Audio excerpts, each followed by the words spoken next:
अस्सलामु अलैकुम वरहमतुल्लाहि वबरकातुहू। दोस्तों, आज का जो मौजू है वो ये है कि नमाज में कितने फ़राइज़ हैं।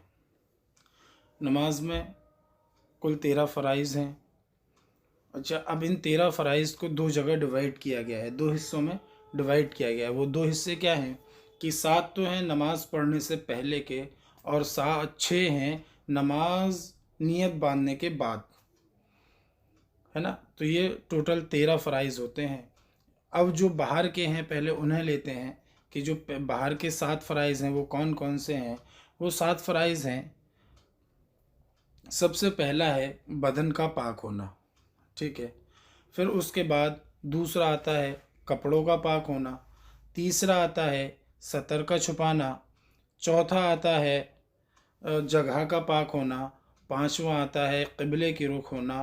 और लास्ट और आखिर आता है नमाज की नीयत करना, है ना। ये 7 हैं नमाज पढ़ने से पहले के।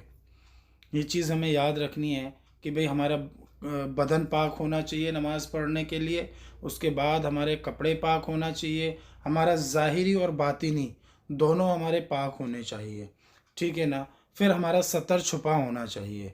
सतर हमारा कहाँ से और कहाँ तक है, हमारी नाप यानी कि टूंडी जो होती है वहाँ से लेकर के और घुटनों तक। हमारा छोटी शर्ट या टी शर्ट पहनते हैं तो उनके पीछे का हिस्सा खुल जाता है सजदे में जाते वक्त। तो हमारा वो हिस्सा यानी सतर का हिस्सा इतनी देर खुला रहना कि हम 3 मरतबा सुबहान अल्लाह सुबहान अल्लाह सुबहान अल्लाह पढ़ लें तो हमारी नमाज नहीं होगी। इस चीज़ का हमें बहुत ख़ास ख्याल रखना है कि जब हम नमाज़ पढ़ने जाएं तो या तो अंदर जो है इनर इतनी पहने हो कि उससे ढका रहे, वरना तो शर्ट हमारी इतनी लंबी हो कि वो सतर का हिस्सा हमारा ना खुले। इस चीज़ का हमें ध्यान रखना है।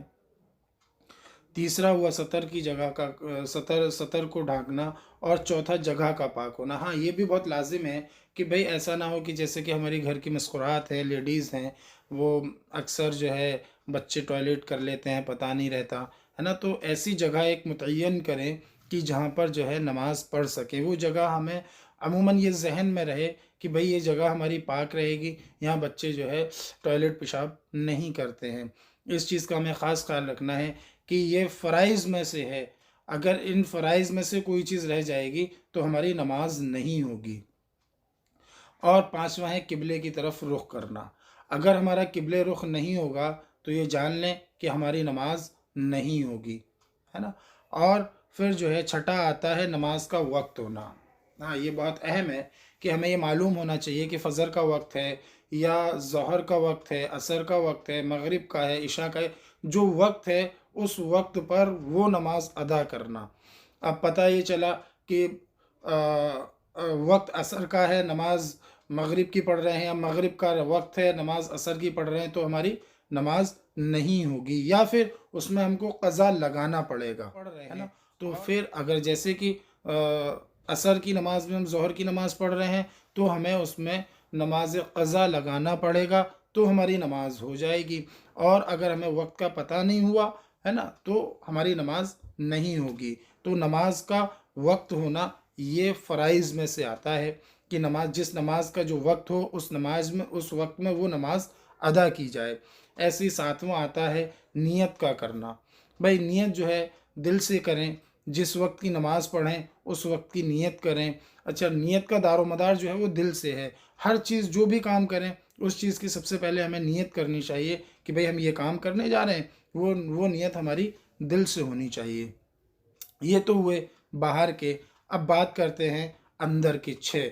जो अंदर के हैं, नमाज पढ़ने जब हम नमाज पढ़ने खड़े होंगे तो वो 6 क्या हैं जो फ़राइज़ हमें अदा करने हैं। वो 6 जो है वो ये हैं कि सबसे पहले तो तकबीर तहरीमा का कहना, यानी अल्लाह अकबर का कहना, ये लाजिम है। अगर हम अल्लाह अकबर नहीं कहेंगे तो हमारी नमाज नहीं होगी, ये याद रखें। और दूसरा है क़याम करना, यानी कुछ देर खड़े होना, है ना। कुछ देर हम खड़े होंगे तो उसमें जो है कुरान की तिलावत करेंगे, जो कि तीसरा फ़राइज़ आ जाता है। क़िरात क़िरात का करना, यानी कि कुरान की कुछ सूरतों का पढ़ना, पहले सूरह फातिहा पढ़ना, फिर उसके बाद में कुरान की कोई भी एक सूरत का पढ़ना। तो ये कुरान का पढ़ना लाजिम है। और जो है इसके बाद जो आता है वो चौथा आता है कि भाई हमें रुकू करना। क्या करना? रुकू करना। ये फ़राइज़ है, फ़र्ज़ है कि अगर हम रुकू नहीं करेंगे तो हमारी नमाज नहीं होगी। और पांचवा आता है एक रकात में 2 सजदों का करना। हाँ, एक रकात में 2 सजदे करेंगे। और जो है इसके बाद जो आता है वो आता है छठा, अतहियात के बक़द्र बैठना। हाँ, आखिरी रकात में अतहियात के बक़द्र बैठना, ये जो है फ़राइज़ में से है। अगर बीच में हम भूल गए, जैसे कि हम 4 रकात की नियत बांधी, हम बीच में भूल गए, बीच में अतहियात के बक़द्र ना बैठे, ठीक है, हम खड़े हो गए, तो हम लास्ट में आखिर में सजदा सौफ करेंगे, नमाज हो जाएगी। लेकिन अगर हम आखिरी रकात में यानी चौथी रकत में अगर हम अतहियात के बक़द्र ना बैठे और हमने सलाम फेर दिया तो हमारी नमाज नहीं होगी। तो ये कुछ 13 फ़राइज़ थे नमाज के मुताल्लिक़। ये जो है हर बालिग़ मर्द को मालूम होना चाहिए कि भाई नमाज हमारी कब, हमें किस तरह से पढ़नी चाहिए। इन पर जो है इन पर अमल करना है, इन्हें याद रखना है ना। और जो है अपने फैमिली मेम्बर्स, अपने दोस्तों के साथ इसे शेयर भी करना है ना, ताकि ये जानकारी ज़्यादा से ज़्यादा लोगों को हो। और जो है अभी इस चैनल को सब्सक्राइब कर लें, लाइक कर लें। अच्छा, आप कमेंट करके बताएं कि नेक्स्ट वीडियो किस मौजू पर बननी चाहिए। इंशाल्लाह उस मौजू पर नेक्स्ट वीडियो बनाने की कोशिश करेंगे। जब तक के लिए खुदा हाफिज़, शब्बा खैर, अस्सलामु अलैकुम व रहमतुल्लाहि व बरकातुहू।